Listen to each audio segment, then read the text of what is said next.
कई लोग पूछते हैं महाराज जी आप बोलते हो कथा में कि जो दूर मंदिर है वहां जाकर झाड़ू लगाओ पोछा लगाओ, झाड़ू लगाओ पोछा लगाओ, उसका फल क्या है?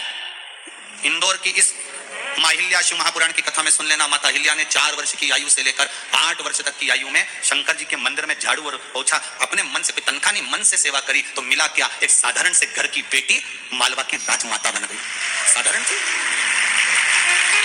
से घर की बेटी शिव मंदिर का मात्र झाड़ू लगाने पर, मात्र सेवा करने पर। आपसे भी निवेदन है, जिस दिन तुम्हारा मन दुखी हो, जिस दिन तुमको लगे कि हमारे मन को आज शांति है, आज मेरा बड़ा सा कोई काम अटक गया है, मेरा बेटा आज परीक्षा देने के लिए गया है, आज मेरे बेटे को इस परीक्षा में पास होना चाहिए, आज मेरा पति गया है उसकी नौकरी लगना चाहिए, मैं बड़ी दुखी हूँ, सब दूर माथा टेक लिया, सारे संसार में होकर आ गए, सबसे जाकर निवेदन कर लिया, जब हार गए तब किसी शंकर के मंदिर में एकांत में बैठ जाना, 1 लोटा पानी चढ़ाकर, 5 बेलपत्र चढ़ाकर, 1 चावल का दाना शिव को समर्पित कर कर एकांत में बैठकर शंकर को निहारते हुए श्री शिवाय नमस्तुभ्यम का जाप करना, अपने दिल की बात उससे कह देना। जब वो एकांत में बैठा हो, कोई नहीं हो मंदिर में, तब तुम बैठना, उससे कहना आज मेरा पति नौकरी के लिए गया है, मैं जानती हूं कि मैं हो सकता है पाप कर्म करा, पूर्व में क्या क्या करा अपने को क्या मालूम, हो सकता है मेरा पति भी पूर्व में कोई कर्म विकार करा होगा, सारे जगत में धक्के खा लिया, सारे दुनिया भर में घूम कर आ गए, पर मेरे बाबा अब कहीं पर नहीं जाऊंगी, आखिरी है तू और तेरा द्वार, अब नहीं छोड़ूंगी। और उस बाबा से निवेदन कर कर जाना, 8 दिन 15 दिन इंतजार तो करो,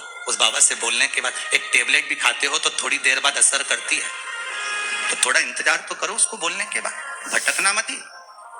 उसके दरवाजे पर जाने के बाद भी अगर काम नहीं हो तो समझ लेना कि हमारा कर्म कुछ ज्यादा गड़बड़ होगा लगा है, अभी समय लगेगा, भटकना मत ही। नहीं तो इनके छोड़ के दुनिया के लोग तो बड़े भटकते हैं, पहले राम जी के पास चले जाए, राम जी से काम नहीं बने, हनुमान जी के पास चले जाए, हनुमान जी से काम नहीं बने, ठाकुर जी के पास चले, ठाकुर जी से काम नहीं बने, शंकर जी के पास चले जाए, शंकर जी से काम नहीं बने, तो कहीं दूसरी जगह चले जाए, मैं नाम नहीं लूंगा, तुम समझ जाओ। कोई दूसरे धर्म में प्रवेश कर जाते हैं, कोई हिंदू धर्म को छोड़कर दूसरा धर्म अपना लेता है, क्यों? देवता नहीं सुन रहे तो दूसरा धर्म अपना लिया। फिर निवेदन करूंगा, मेरे हिंदू धर्म से बड़ा कोई धर्म हो ही नहीं सकता, ये पक्का। इस हिंदू धर्म से बड़ा कोई धर्म नहीं हो सकता। आपको गौरवान्वितता महसूस होना चाहिए, मेरा राम मेरा कृष्ण। अन्य जगह पर केवल लोग कहते हैं उनके धर्म में एक देवता होता है, हम कहते हैं बफेट का जमाना है इसलिए हमारे 33 कोटि देवता है। तुम्हारी मर्जी पड़े जिसको उठा लो, तुम्हारी मर्जी पड़े जिसको उठाओ। बफेट में जाते हो, कहीं गुलाब जामुन, कहीं छम्मक लड्डू, कहीं पानी पतासा, कहीं दही वड़ा खाते हो, पर जिस भोजन में तुम्हारी रुचि ज्यादा होती है उसकी प्लेट ज्यादा निपटा जाते हो। बोलो सही है की बात है? तुम भी सारे देवताओं के दरवाजे पर जाओ और जिससे तुम्हारी अच्छी पट जाए उसको पटा लो। 33 कोटि देवता में एक है, चाहे राम कृष्ण शिव भवानी जगदम्बा दुर्गा, जो तुम्हारे चित्तवृत्ति में आए उसको रिझाओ, उससे लगन लगाओ, उससे दृष्टि मिलाओ और उससे जाकर अपने दिल की बात कहो। जब शंकर से दिल की बात कहोगे पक्का है वो सुनेगा।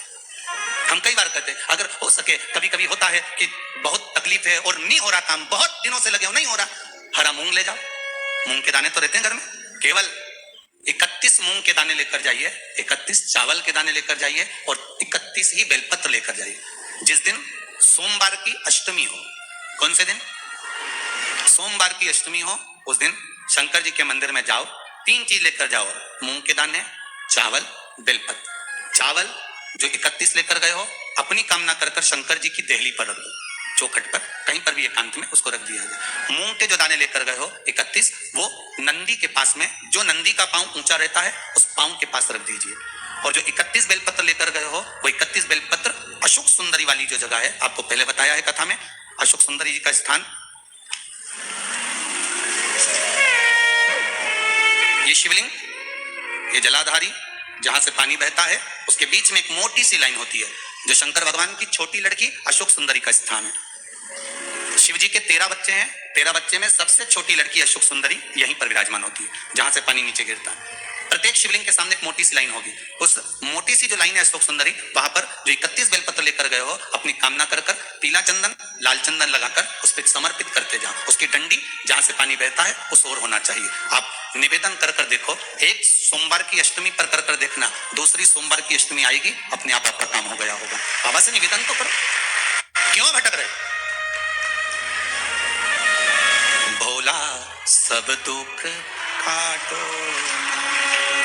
शिव शंकर जपो तेरी माला, भोले बाबा जपो तेरी माला, भोला सब दुख काटो, ओ भोला सब दुख काटो।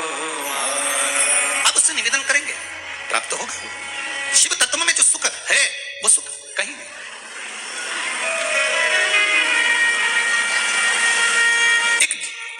शिव मंदिर में झाड़ू लगा रही हैं अहिल्या बाई, साधारण सा भाव है, केवल एक झाड़ू।